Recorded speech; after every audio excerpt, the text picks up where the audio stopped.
Cuando se habla de movimientos sociales en México que han marcado la historia de nuestro país, es imposible no mencionar al Ejército Zapatista de Liberación Nacional, o por sus siglas EZLN. Este movimiento representa una forma distinta de entender la política, donde las comunidades indígenas no solo exigen derechos, sino que también construyen sus propias formas de gobierno y organización. Desde las montañas de Chiapas, este movimiento logró captar la atención de todo el mundo, al cuestionar el sistema económico y dar voz a sectores que durante mucho tiempo fueron ignorados, convirtiéndose en un símbolo de su resistencia y dignidad. Ya les voy a hablar sobre el origen y el contexto del Ejército Zapatista. El Ejército Zapatista en la Liberación Nacional surge en el estado de Chiapas, una de las regiones con mayores niveles de pobreza y marginación en México. Se da a conocer públicamente el 1 de enero de 1994, cuando entra en vigor lo que es el Tratado de Libre Comercio en América del Norte, más conocido como TELECAN, a lo que este grupo considera que afecta mucho a lo que es a los pueblos indígenas y a los campesinos. Una de las figuras más reconocidas e importantes de este movimiento fue el subcomandante Marcos. Su rol fue ser el portavoz de este movimiento.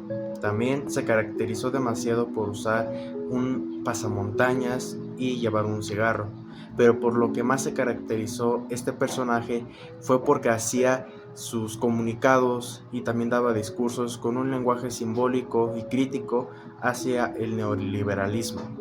Aunque era la imagen de este movimiento, el Ejército Zapatista siempre destacó que las verdaderas autoridades eran las comunidades indígenas y sus comandantes.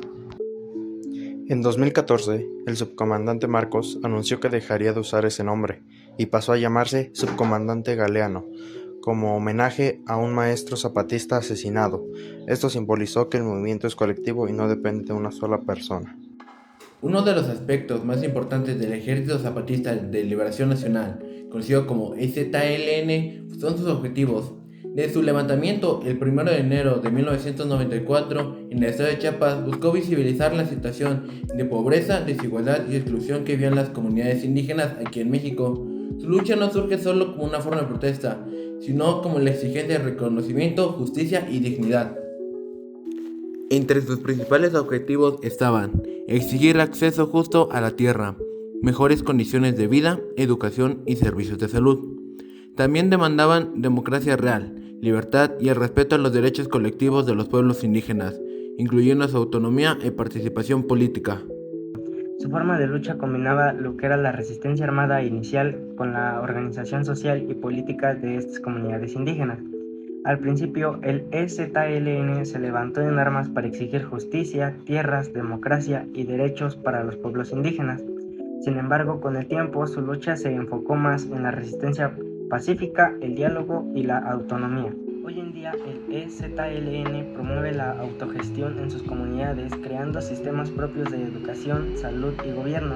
Y su lucha no es solo política, sino también cultural, lo que es defender la identidad indígena frente a la desigualdad que estos sufren.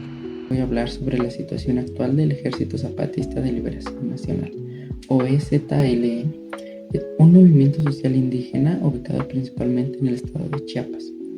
Actualmente el EZLN ya no funciona como un grupo armado como antes. En lugar de eso se ha convertido en un movimiento que busca la justicia social y la autonomía de los pueblos indígenas. Las comunidades zapatistas han creado su propio sistema de organización. Eso significa que no dependen del gobierno, sino que toman decisiones mediante asambleas, donde participa su comunidad. También eligen a sus autoridades de forma colectiva y han desarrollado sus propios servicios como la salud y educación. En sus escuelas enseñan tanto el español como lenguas indígenas y en sus clínicas combinan medicina tradicional con conocimientos modernos. En el ambiente político siguen siendo muy activos, defienden los derechos de los pueblos indígenas y critican proyectos que consideran dañinos para sus territorios. Sin embargo, su lucha ahora es principalmente pacífica y social, ya no es militar. También organizan encuentros y eventos con personas de otras partes del mundo, aunque sus comunidades no están abiertas al turismo común, ya que solo se pueden visitar con invitación o en actividades específicas. Por otro lado, enfrentan varios problemas como la violencia en la región, conflictos locales, presión de grupos externos y falta de recursos económicos. En conclusión, el EZLN actualmente representa una forma de organización alternativa, donde las comunidades buscan vivir con autonomía, justicia y respeto a su cultura, dejando muy atrás la lucha armada y enfocada en la resistencia social.